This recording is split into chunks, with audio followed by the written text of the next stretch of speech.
Hello, my lovely people. Hope everyone is having a fantastic evening. I know I am. Don't forget to tap that like and subscribe button. I greatly appreciate it. My channel is finally growing. I am so thankful that you all are um, liking what I have to share with you all. But I'm coming today from a loving place to let you all know that you can have a house. You can actually have a house.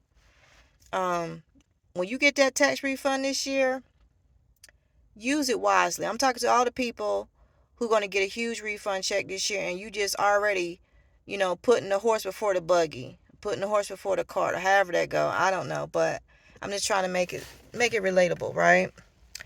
So what I'm saying is, you say you want a house. You say your credit isn't good. And you think you're doing everything humanly possible to buy you a house, and it just like seem like nothing you're doing is working. Excuse me about that. It seem like everything you trying, nothing is working. Everything is just like, because I'm in that boat, right? But I'm telling you, just like the thumbnail, you can get you a house, right? This is what I want you to do. I want you to humble yourself and think about the end game, right? Think about really, really, really what you want. So my children are of age. My children are preteens and adult, right? So I'm at the point right now, I'm not really concerned about their school district, but I kind of sort of am. They're at the tail end of all that, worrying about the school district and all this kind of stuff. But for those who are concerned about the school districts and their neighborhood and all that kind of stuff, on a weekend, get in a car. If you don't have a car, get in somebody's car. Pay somebody $20, $30. Even if you have to wait till you get your tax refund. Pay somebody even $50. Treat them out the drive-through meal, whatever. I'm just talking. I'm being for real, like for real. I'm talking to real people here. And drive around neighborhoods. Start at neighborhoods that's on your top list. Like, oh, if I had all the money in the world, if all the cars lined up perfect, this is where I would live. Go to those neighborhoods first. Because I promise you, by driving through those neighborhoods, that will help motivate you. Seeing how other people live, seeing how how their house are set up, even if you got to get magazines, how people decorate their house, how the decor is in their house, anything to put a fire underneath you. Start those neighborhoods first. And what I want you to do is, when you drive in those neighborhoods, I want you to do two things now. Okay, listen to me. Two things. The first thing I want you to do, I want you to pay attention for homes that are for rent. Well, three things. Let me change it. Homes that are for rent, homes that look like they are abandoned, like distressed, and homes that are for sale by owner. Those are the three things I want y'all to pay attention to, okay? Right? For rent, distress, and for sale by owner. So, if you find a home that's in the market, in that area that's for sale, for rent. I'm sorry, for rent. Call that number, find out how much the rent is.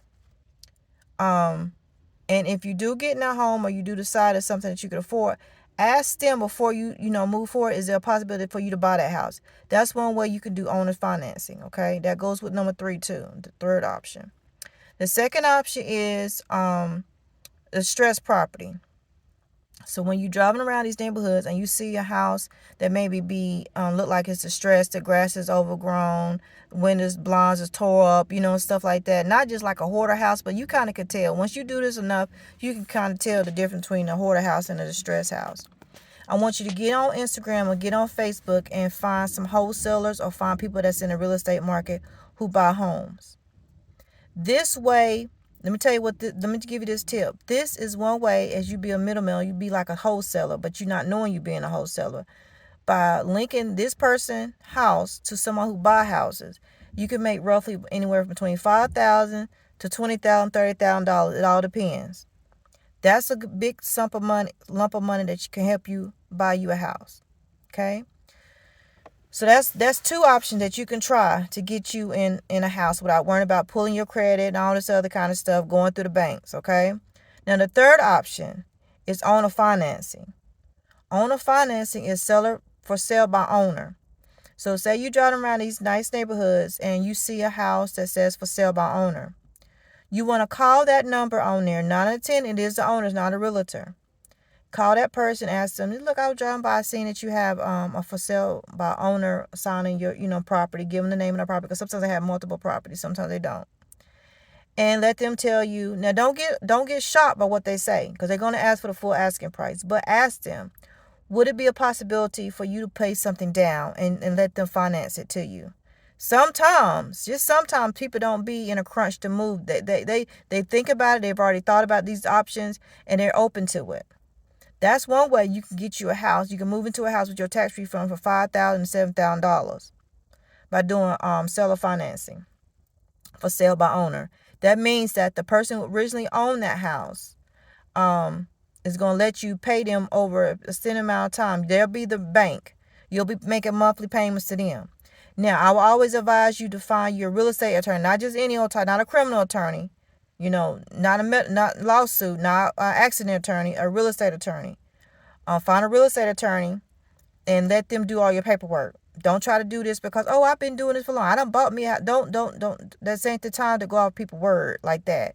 You want somebody who has legal backing behind them, okay? So if that third option works out for you and they say, sure, yeah, I like you, and, you tell them your story, your situation, and everything like that, don't lie. Don't make it seem like you're just so destitute, but just be for real with them. Like, look, I really love your home. I like this area. It fits my needs. I've been really looking for a home.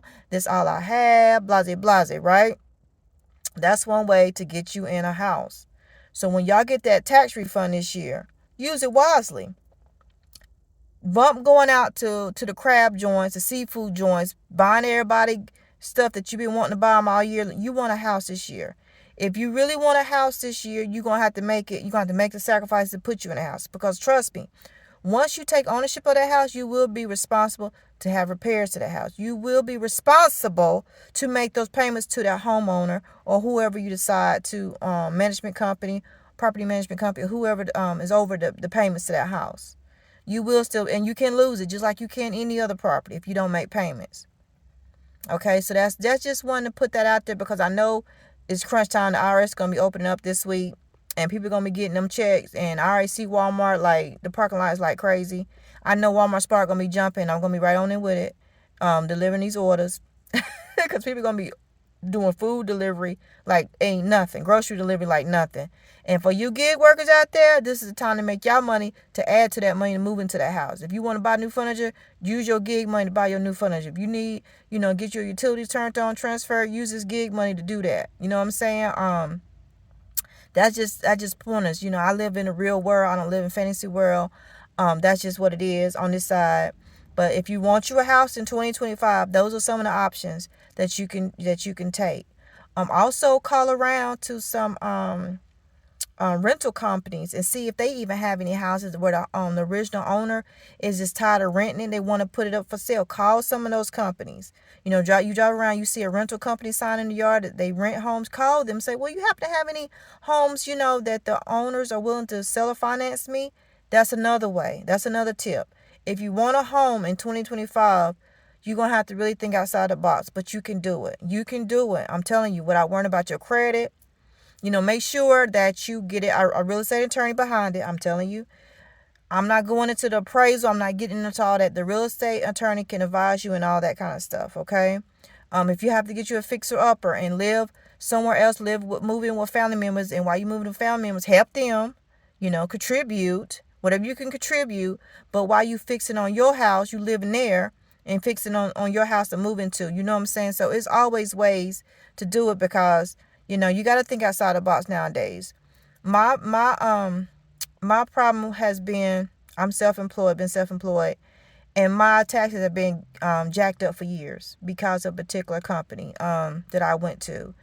Went to one company, and they jacked my taxes up. They didn't include all my income. Went to another company. They didn't include all my income. So it doesn't look like I make nothing on paper. That's the one thing I learned. Don't make the same mistake I made. This year I'm going to do it a lot better. I know exactly what to tell my tax preparer.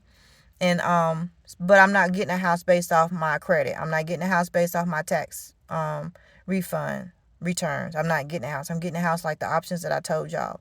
And I'm going to be taking y'all along with me. So Thank y'all so very much in advance. I'm going to be showing you exactly what I did, how I did it, and where I'm at. So stay tuned to that. But I will be posting, my everyday day ins and day out, doing Walmart Spark, doing a notary business.